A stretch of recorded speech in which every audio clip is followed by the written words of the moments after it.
बिस्मिल्लाहिर्रहमानिर्रहीम अस्सलाम वालेकुम वरहमतुल्लाहि वबरकातुहू। इस स्टडी कर रहे हैं इंटर फिजिक्स, और इंटर फिजिक्स का हमारा फर्स्ट चैप्टर है हमारे पास, जिसको हम स्टडी कर रहे हैं और इसका नाम है मॉलिक्यूलर थ्योरी ऑफ गैसेस। ठीक है, लेकिन आज का जो हमारे पास टॉपिक है वो है बॉयल्स लॉ। लेकिन बॉयल्स लॉ को समझने से पहले थोड़ा सा हम पीछे जाएंगे, जो हमारे पास गैसेज है। तो बुक ने एज सच क्या कहते हैं, यहाँ पे फिगर वगैरह नहीं दिखाई है, उसको हम समझाएंगे आज। लेकिन याद रख लीजिए, जो बॉयल्स लॉ आज हम स्टडी करेंगे, इस बॉयल्स लॉ के अंदर हमारे पास जो फोकस मेन होगा हमारे पास, वो उसका ग्राफ होगा। उस ग्राफ को समझना होगा कि किस तरीके से ये ग्राफ बन रहा है। बाकी बॉयल्स लॉ आप 9th से पढ़ते हुए आ रहे हैं। Boyle's law, Charles law, Avogadro number, general gas equation theory सारी आप पढ़ चुके हैं ऑलरेडी। लेकिन क्या है कि इस वक्त थोड़ा सा एडिशन है जो ग्राफ का है हमारे पास, तो उसको मैं थोड़ा सा भी स्टार्ट करता हूँ। थोड़ा सा उससे पहले आपको थोड़ा सा आइडिया देते हैं। कहता है कि यहाँ पे जो टॉपिक हमारे पास है वो तो बॉयल्स लॉ है, लेकिन हम उससे पहले थोड़ा सा पढ़ेंगे गैस लॉ क्या है। तो कहता है इस वक्त चैप्टर हमारा जो है वो बेस करता है गैसेस के ऊपर। तो गैसेस के इंटरनल पहले उसको बिहेवियर समझना बहुत ज़रूरी है। तो याद समझ लीजिए, गैस जो होता है उसका कोई फिक्स वॉल्यूम तो होता नहीं है, कोई शेप भी फिक्स नहीं होता। वो as per shape of container वो ऑक्यूपाई कर लेता है। Their volume at same masses can be altered by changing the pressure. अगर कोई वॉल्यूम है तो वॉल्यूम बढ़ा भी सकते हैं, वॉल्यूम कम भी कर सकते हैं, प्रेशर को बढ़ा भी सकते हैं, प्रेशर कम भी कर सकते हैं। एज सिमिलरली हम अल्टर कर सकते हैं टेम्परेचर को भी। ठीक है, तो ज़्यादातर हमारी फोकस जो स्टडी होता है वो वॉल्यूम, प्रेशर और गैस, इन तीनों के रिलेशनों को मिला के हम बना रहे होते हैं बॉयल्स लॉ, चार्ल्स लॉ। ठीक है, लेकिन नंबर ऑफ मोल एक इंपॉर्टेंट चीज़ है जो किस में आता है, वो मास में आता है। नंबर ऑफ मोल किस में आएगा, वो मास में आएगा हमारे पास। यानी चार चीजें गिलाएंगे हमारे पास।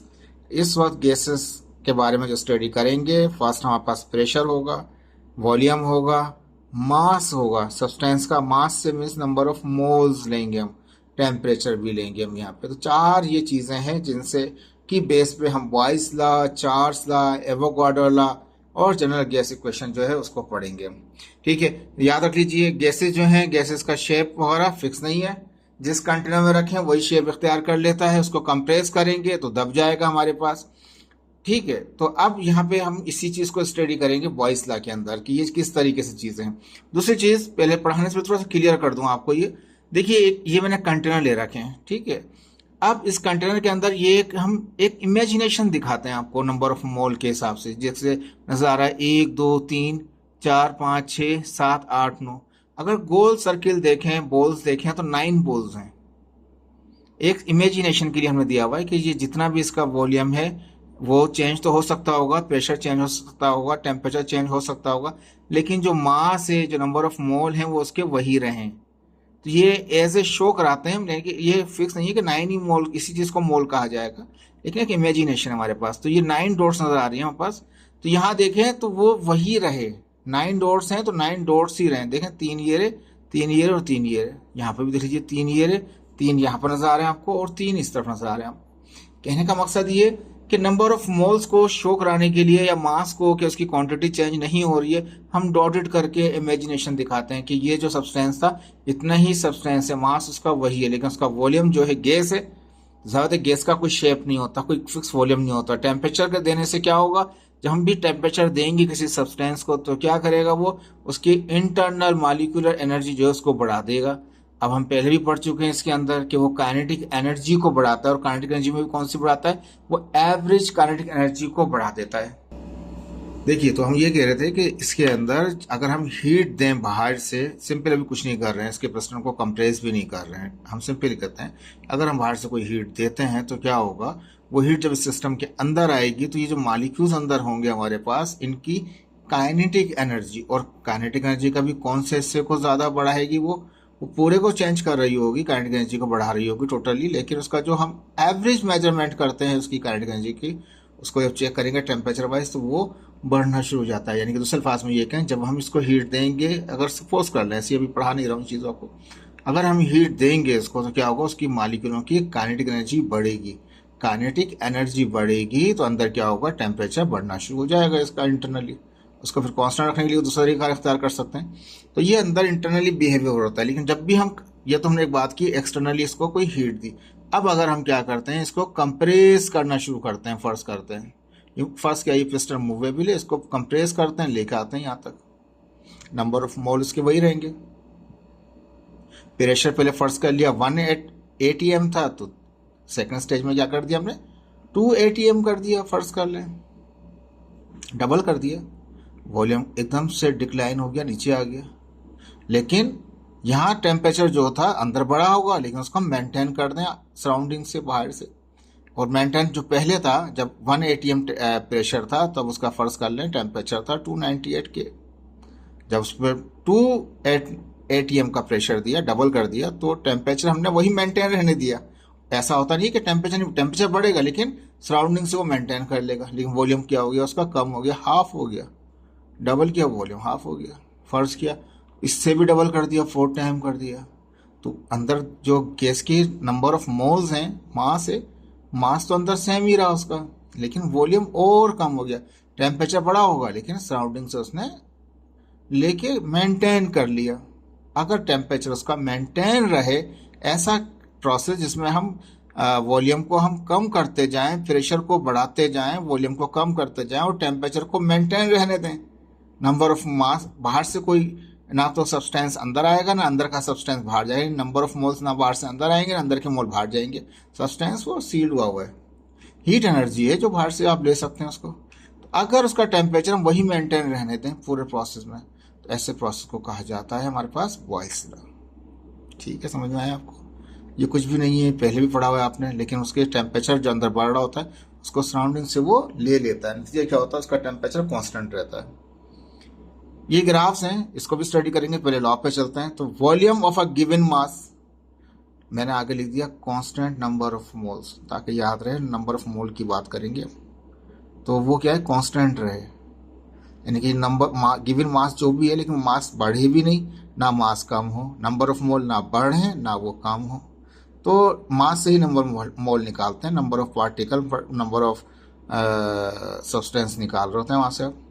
तो मास ही कोई कन्वर्ट करके कह रहे होते हैं उसको। तो कहने का मकसद ये वॉल्यूम है किसी भी सब्सटेंस का, किसी भी गैस के सब्सटेंस का कोई वॉल्यूम है, इज इनवर्सली प्रोपोर्शनल।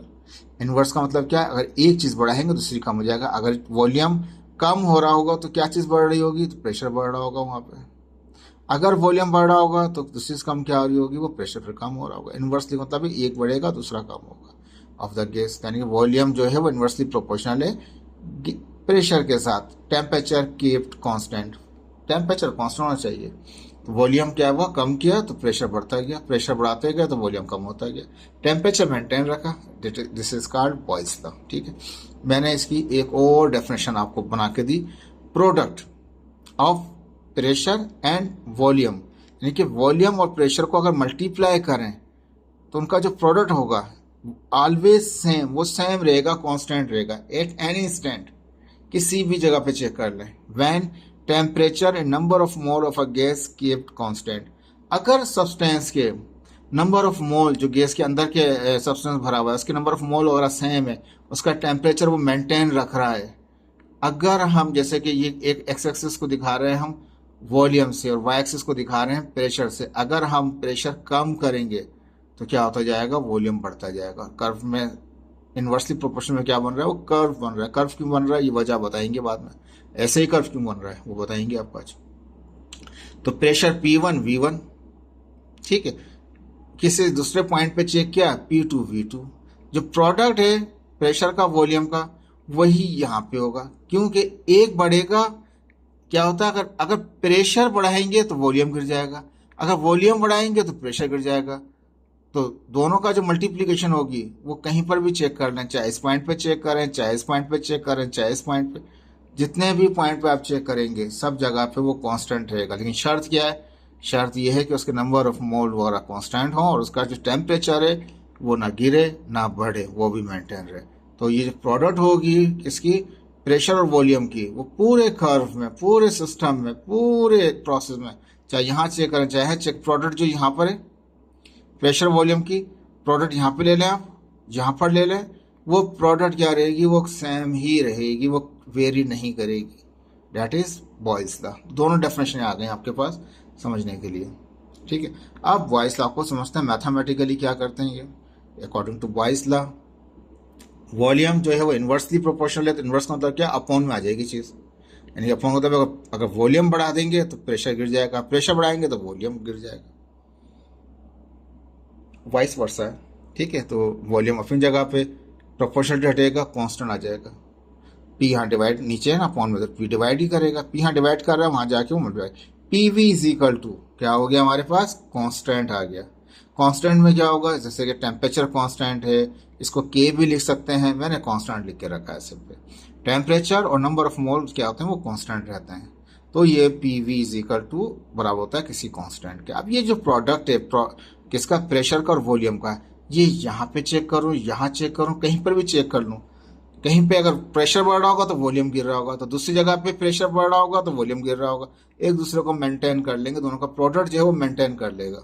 एक का बढ़ना एक का गिरना दोनों को मिलकर क्या करेगा, वो प्रोडक्ट को बैलेंस कर लेगा। यानी ये जो पीवी है, पीवी यहाँ निकालें, यहाँ निकालें, यहाँ निकालें, इस सिस्टम में हर पॉइंट पे सेम रहेगा जब अगर वहाँ पे temperature number of mole constant है। याद रखिएगा इसको, ठीक है जी। अब यहाँ पे हमने का कंसिडर कर रहे हैं, एक सिलेंडर है हमारे पास, जैसे कि सिलेंडर नजर आ रहा था हमारे पास। ठीक है, थोड़ा सा इसको देख लेते हैं। हैविंग इनिशियल वॉल्यूम, उसका जो वॉल्यूम उसके अंदर इनिशियल जो है वो V1 है, प्रेशर P1 है। व्हेन रिड्यूस द लोड, अब इसके ऊपर से क्या कर सकते हैं हम, लोड को हटा दें। लोड हटाएंगे, लोड हटाएंगे तो क्या होगा, एकदम से क्या कहते हैं, वॉल्यूम बढ़ जाएगा। प्रेशर फर्स्ट क्या 2 ATM था, उसको लोड हटा के 1 ATM कर दें तो वॉल्यूम बढ़ जाएगा। तो मैंने यहाँ पे कहा कि वॉल्यूम इनिशियल वॉल्यूम V1 है, प्रेशर P1 है। When reduce the load on the cylinder, cylinder पर लोड हटा दिया। जैसे लोड हटाया, देखें प्रेशर यहाँ गेज में प्रेशर नजर आ रहा है, ठीक है ना, बैरोमीटर में प्रेशर नजर आ रहा है हमारे पास, ये एकदम से डिक्लाइन कर गया, मूव कर गया। प्रेशर एकदम से गिरा तो वॉल्यूम बढ़ गया, और कर्व भी ये दिखा रहा है प्रेशर यहाँ पे ज्यादा है, जब इस पॉइंट पे पहुंचा तो प्रेशर की वैल्यू कम हो गई, क्योंकि प्रेशर वैक्स को शो कर रहा है। इसको सीधे यहाँ से वर्टिकल लेके आ जाए तो प्रेशर का एक लेवल ये है, दूसरा लेवल वहां पर, तो प्रेशर गिर गया तो वॉल्यूम यहाँ से यहाँ तक पहुंच गया, वॉल्यूम बढ़ गया आपके पास। तो कहता है इनिशियल वॉल्यूम जो है V1 है, प्रेशर P1 है। लोड हटाते हैं तो क्या होता है, वॉल्यूम इंक्रीज, वॉल्यूम भी इंक्रीज, V2 हो जाता है, प्रेशर डिक्रीज हो जाता है, प्रेशर नहीं बढ़ता, प्रेशर कम हो जाएगा। During this process temperature number of mole keep constant, वो कांस्टेंट चाहिए। बहुत पोजीशन, इस पोजीशन पे जो है वो इसी पोजीशन पे भी रहे, टेम्परेचर और नंबर ऑफ मोल सेम होने चाहिए। As shown in the above figure, in graph figure. Above figure को भी शो कर रहा है और ये ग्राफ फिगर को भी शो कर रहा है, ठीक है। वहाँ पिक्चर्स को भी दिखा दी। अब मैं ग्राफ पे जाऊंगा, ठीक है। अब यहाँ से ग्राफ से देख लेते हैं फॉर इनिशियल पोजीशन। अब जैसे मैंने कहा था ना, यहाँ पे कंटेनर दिखा रखा था, ये एक्स एक्सिस को हम शो कर रहे हैं वॉल्यूम से, और वॉल्यूम का जो यूनिट है क्या है, V is equal to cubic metre. Volume जो होता है उसमें 3 डायमेंशन होते हैं, लेंथ, विड्थ, हाइट, उसका यूनिट कहता है क्यूबिक मीटर होता है। ये क्यूबिक मीटर ही लिखा हुआ है, नजर नहीं आ रहा होगा आपको, 2 लग रहा होगा, ये क्यूबिक मीटर है। वर्टिकल जो है वो प्रेशर है, प्रेशर होता है फोर्स पर यूनिट एरिया होता है। प्रेशर बराबर है फोर्स का मतलब न्यूटन, और एरिया का मतलब है मीटर स्क्वायर, तो यूनिट सही है उसका। ऊपर जाते आएंगे तो प्रेशर बढ़ता जाएगा, हॉरिजॉन्टली आगे जाते आएंगे तो वॉल्यूम बढ़ता जाएगा। तो उसने कहा, हमने कहा कि यहाँ पर है इनिशियली जो ये पॉइंट था, प्रेशर जो था हमारे पास P1 था, वॉल्यूम V1 था, प्रेशर P1 था। अब यहाँ से वो डिक्लाइन हुआ, प्रेशर रिड्यूस हटाया, लोड हटाया, एकदम से जैसे लोड हटाया प्रेशर डिक्रीज हो गया, प्रेशर डिक्रीज हुआ, वॉल्यूम V1 से V2 पे हो गया, वॉल्यूम बढ़ गया उसका पिस्टन। अभी नजर आता है, नजर आता है। अब यहाँ पे जो लेंगे, जो इनका प्रोडक्ट होगा वो भी कांस्टेंट होगा। इनिशियल पोजीशन पे यहाँ पे चेक करें, जैसे ये PV is equal to constant है, तो इनिशियल पोजीशन पे क्या है, P1 V1 is equal to constant. Final position क्या है, वो P2 V2 है, तो उसमें वो भी क्या हो, कांस्टेंट। दोनों ही अगर कांस्टेंट है, ये कांस्टेंट अगर ये 10 आ रहा है, ये भी 10 आ रहा है, दोनों की वैल्यू अगर फिक्स है, कांस्टेंट है, तो इसका मतलब ये आपस में बराबर है, कांस्टेंट बराबर, तो ये भी बराबर होगा। जब उनके राइट साइड आपस में बराबर है तो उनकी लेफ्ट साइड भी बराबर होंगी। P1 V1 is equal to P2 V2, और वो क्या आ जाएगा, कांस्टेंट हो जाएगा हमारे पास। ये था हमारे पास बॉयल्स लॉ। अब हम जाएंगे ग्राफ के ऊपर। बहुत लंबा टॉपिक नहीं है, यहाँ पर छोटा सा है, थोड़ा सा समझना है बस इसको हमें, ठीक है। अब ग्राफ में क्या कहता है इसके अंदर, ठीक है, ये भी ग्राफ चलेगा, ये वाला भी, ठीक है। तो Boyle's law graph, Boyle's law का जो ग्राफ है क्या, according to pressure and volume graph. अब वही चीज़ है जो हमने यहाँ पे स्टडी किया है, ठीक है ना। एक वॉल्यूम है और एक प्रेशर है। P1 V1 बराबर है P2 V2 के ऊपर नजर आ रहा था हमारे पास। अब ये P1 V1 जो प्रोडक्ट जो है प्रेशर वॉल्यूम का, वो यहाँ पे चेक करें, चाहे यहाँ पे चेक करें, चाहे यहाँ चेक करें, चाहे यहाँ किसी भी पॉइंट पे चेक कर लें, जो प्रोडक्ट होगा वो सेम ही रहेगा। सेकंड डेफिनेशन बताइए ना आपको, इनका जो प्रोडक्ट है वो सेम रहेगा, क्योंकि यहाँ पे हमने कांस्टेंट रखा हुआ है, temperature number of mole constant है, तो इसलिए ये प्रोडक्ट हर जगह पे जो वैल्यू ये आएगी पीवी की, वही वैल्यू ये आएगी पीवी की। ठीक है, हमने लिखा ग्राफ में क्या, according to pressure and volume graph, pressure और वॉल्यूम के ग्राफ मुताबिक P1 V1 बराबर है किसके, P2 V2 के, और बराबर है कांस्टेंट के। ठीक है, अब इसको थोड़ा समझने की जरूरत है आपको। फर्ज कर लिया ये जो P1 था हमारे पास, ये हमारे पास क्या था, ये y एक्सिस था, तो वो y हो गया। ठीक है, और जो वॉल्यूम है, वॉल्यूम को हम रिप्रेजेंट कर रहे हैं x एक्सिस, यानी कि एक y एक्सिस है और एक x एक्सिस है, तो x एक्सिस को मल्टीप्लाई करें y एक्सिस से, क्योंकि ये दोनों आपस में मल्टीप्लाई कर रहे हैं यहाँ पे।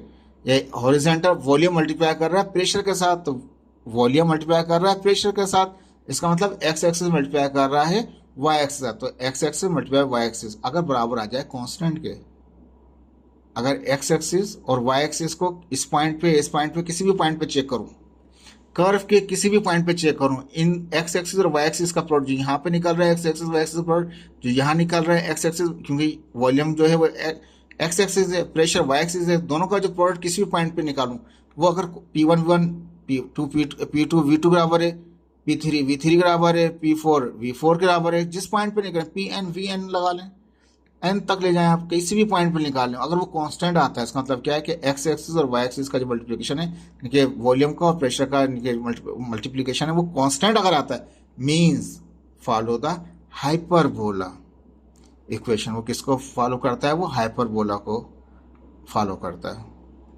तो कर्व भी हाइपरबोला, कर्व क्या हो जाएगा, वो हाइपरबोला हो जाएगा हमारे पास यहाँ पे। ठीक है, हाइपरबोला क्यों हो जाएगा, हाइपरबोला की इक्वेशन ये होती है कि x एक्सिस को मल्टीप्लाई करें y एक्सिस से तो बराबर आता है कांस्टेंट के। तो यहाँ पे भी जो प्रेशर है वो y एक्सिस है, और जो हॉरिजॉन्टल है वो v जो है वो x एक्सिस है, तो x एक्सिस y एक्सिस की मल्टीप्लिकेशन सेम रह रही है हर पॉइंट पे, तो वो पैराबोला को शो करती है, तो इसलिए पैराबोलिकली कर्व बनेगा।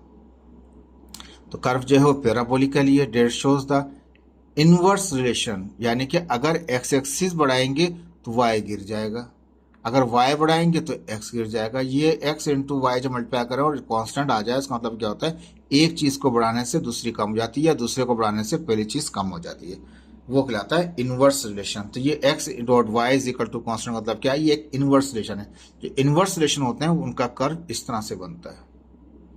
ठीक है, इनवर्स रिलेशन में कि एक बढ़ा रहे हैं दूसरा कम हो रहा है। ठीक है जी, तो मीन्स ये हाइपरबोला बन जाएगा हमारे पास between the pressure and the volume at constant temperature. तो ये एक इनवर्स प्रॉपर्टी थी यहाँ पे कि अगर हम प्रेशर कम कर रहे थे तो वॉल्यूम बढ़ रहा था, और उल्टा जाना शुरू करें, अगर वॉल्यूम कम करते जाएं तो प्रेशर बढ़ता जाएगा। तो एक चीज के बढ़ाने से दूसरी चीज कम हो रही है, वो कहलाती है इनवर्स रिलेशन। तो x डॉट वाई, जैसे कि यहाँ पे x एक्सिस को y से जाहिर कर रहे हैं, y एक्सिस को p से जाहिर कर रहे हैं, उनका जो मल्टीप्लीकेशन है वो सेम रह रहा है, तो वो इनवर्स में ही हो रहा है। और x डॉट वाई यानी कि x एक्सिस और y से मल्टीप्लाई करें और कांस्टेंट आ जाए तो ये कहलाता है हाइपरबोला। हाइपरबोला में कर्व भी बनता है, हमेशा याद रख लें। ठीक है जी, अब इसके बाद आएगा दूसरा ग्राफ हमारे पास, another graph between pressure and inverse volume, volume नहीं इनवर्स वॉल्यूम 1/v। ठीक है, अब x एक्सिस को शो कर रहे हैं 1/v से, इनवर्स वॉल्यूम, वॉल्यूम तो v होगा ना खाली, अगर वॉल्यूम अपॉन में चला गया तो वो इनवर्स वॉल्यूम कहलाता है। तो x एक्सिस जो है वो इनवर्स वॉल्यूम है, और y एक्सिस क्या हमारे पास है, वो प्रेशर है। एक और ग्राफ आ गया, अगर हम प्रेशर का और इसका ग्राफ बनाने की कोशिश करें तो हम जानते हैं PV इज इक्वल टू क्या होता है, वो कांस्टेंट होता है। ऊपर पढ़ के आए हैं PV is equal to constant, तो P अपनी जगह पर है। ठीक है, V यहाँ मल्टीप्लाई कर रहा है तो V जाकर डिवाइड कर देगा कांस्टेंट को, कांस्टेंट डिवाइड करेगा, इसका मतलब मैं इसको 1/v लिख सकता हूँ, क्योंकि V तो अपॉन में ही है ना, 1/v करेगा, क्योंकि V यहाँ मल्टीप्लाई कर रहा था, मैं जाकर डिवाइड किया, डिवाइड ही कर रहा है कांस्टेंट को, 1/v करके दिखा दिया। अब मैंने इसको ये कहा कि ये 1/p जो है, P तो है y एक्सिस, P देखें क्या है वो y एक्सिस है। ठीक है, इज इक्वल टू हमारे पास है। ठीक है, m क्या है, वो कांस्टेंट है, लेकिन क्या है x एक्सिस क्या है, वो 1/v है, तो x एक्सिस क्या है, 1/v है। 1/v को क्या बोलते हैं हम, x एक्सिस बोलते हैं। 1/v को क्या बोलते हैं, x हॉरिजॉन्टल है ना, 1/v, इसका मतलब y is equal to mx। ये फॉर्मूला बन जाता है, y is equal to y, pressure y को शो कर रहा है, और 1/v किसको शो कर रहा है, x एक्सिस को, और ये कांस्टेंट की जगह पे m है हमारे पास, तो y इज इक्वल टू क्या होगा, एक्स कांस्टेंट हमारे पास, या एम एक्स हो गया, या एम जो है वो कांस्टेंट है, means graph with a straight line, graph क्या हो जाएगी, वो एक स्ट्रेट लाइन बनती है y is equal to m x condition में, जिसमें y यानी कि वर्टिकल यानी y एक्सिस बराबर आ जाए किसके, एम एक्स के, हॉरिजेंटल और कांस्टेंट के साथ, m जो है वो कांस्टेंट है हमारे पास, तो वो स्ट्रेट लाइन बनता है ग्राफ। तो ये एक स्लोप का फार्मूला है, y is equal to m x. Mathematics जो पढ़ते हैं उनको इतना समझ में आ सकता है, लेकिन जो हमारे पास एम कैट के स्टूडेंट हैं वो याद रख लें, y is equal to m x एक इक्वेशन होती है जो स्ट्रेट लाइन की इक्वेशन होती है। y is equal to m x एक इक्वेशन है जो हमारे पास स्ट्रेट लाइन की इक्वेशन होती है। अब y जो है वो y एक्सिस को शो कर रहा होता है, x जो है x एक्सिस को शो कर रहा था, तो y एक्सिस को किसको शो कर रहा है, प्रेशर जो है y एक्सिस को शो कर रहा है, इज इक्वल टू 1/v किसको शो कर रहा है, वो x एक्सिस को शो कर रहा है, और m क्या है, वो कांस्टेंट है हमारे पास, तो कांस्टेंट रखा हुआ है। तो ये एक ये एक हमारे पास स्ट्रेट लाइन बनेगी, ऐसे स्ट्रेट लाइन जो ओरिजिन से पास होगी हमारे पास, तो स्लोप निकालेगा, इसका जो स्लोप होगा तो ये प्रोपोर्शनलिटी में 1/v है, लेकिन ये ग्राफ बना प्रेशर और किसका, इनवर्स ऑफ वॉल्यूम का, तो वो एक स्ट्रेट लाइन बनेगा। ठीक है, ये दोनों ग्राफ आपको दिखा दिए गए, और उसकी चीज़ याद रख लीजिए, नोट हमारे पास क्या इंपॉर्टेंट, बॉयस लॉ एप्लीकेबल है किसके लिए, आइसोथर्मल प्रोसेस के लिए, यानी कि इस ऊपर जो प्रोसेस हम पढ़ रहे थे उसमें क्या था कि जो भी टेम्परेचर है वो कांस्टेंट रहेगा अंदर का, लोड के बढ़ाने पर, जैसे ऊपर अभी हमने किया था, लोड के बढ़ाने पर क्या किया हमने उसको, जैसे लोड बढ़ाते गए, प्रेशर बढ़ाते गए, तो अंदर टेम्परेचर बढ़ रहा था, लेकिन उसको सराउंडिंग से उसने कांस्टेंट रखा, तब हमारे पास क्या होता है, ये थर्मल ऐसा प्रोसेस हमारे पास कहलाता है, वो आइसोथर्मल सिस्टम कहलाता है हमारे पास। तो कहता है कि द बॉयस लॉ एप्लीकेबल हमारे पास किसके अंदर, वो आइसोथर्मल प्रोसेस में, बिकॉज उनका टेम्परेचर जो है उसका वहाँ पे कांस्टेंट है। अब एप्लीकेशन देख लीजिए यहाँ पे, अगर आपके इंसान जो एमकेट वाले हैं वो जानते हैं, जब आप इनहेल करते हैं, ब्रीथ ले रहे होते हैं आप, तो क्या होता है, आपका लंग्स एकदम से वो एक्सपैंड हो जाता है। ठीक है, तो जैसे प्रेशर आता है अंदर, नतीजा क्या होता है, वो वॉल्यूम बढ़ जाता है उसका, और जैसे वो आउट करते हैं तो एकदम वॉल्यूम कम हो जाता है आपके पास।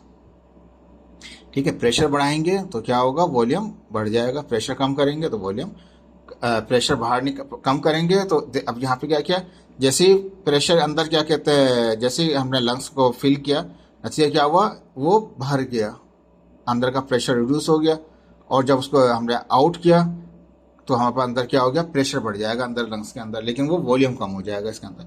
सिरिंज भी एक एग्जांपल हमारे पास है, अगर हम सिरिंज को इस तरह से ले लें, अंदर इसको सक करने की कोशिश करें, तो क्या होगा, वो चाहेगा ज़रूर, लेकिन जैसे ही क्या कहते हैं वो छोड़ेंगे, वो वापस आ जाएगा, अंदर प्रेशर को बढ़ाते जाते हैं आप। अगर इसका एंड को टेल, इसका जो निडल पॉइंट है उस पर आपने फिंगर रख रखी है, और तब उसको आप सक करने की कोशिश कर रहे हैं, जैसे छोड़ेंगे वापस आएगा, लेकिन अंदर क्या हमारे पास है, प्रेशर कम होता जाता है अंदर, और वॉल्यूम क्या होता है उसका बढ़ता जाता है। जैसे पहले यहाँ था ये इंजेक्शन, आहिस्ता आहिस्ता पीछे जाता गया तो वॉल्यूम बढ़ता चला गया, अंदर कुछ भी नहीं है, हवा भी नहीं है अंदर, वो क्या है, वॉल्यूम कम है, तो बाहर का वॉल्यूम अंदर, सॉरी वॉल्यूम अंदर का जो प्रेशर है वो कम है, वॉल्यूम तो पहले ये सिरिंज, ये फर्स्ट किया इंजेक्शन यहाँ पे था, आहिस्ता आहिस्ता पीछे खींचते हुए यहाँ लेके आए, पहले वॉल्यूम कम था, अब वॉल्यूम ज़्यादा हो गया, वॉल्यूम ज़्यादा हो गया, अंदर का जो प्रेशर है वो कम होता है। नतीजा क्या होता है, जैसे आप उसको छोड़ते हैं फ़ौरन वहाँ आता है एकदम से लो प्रेशर की तरफ।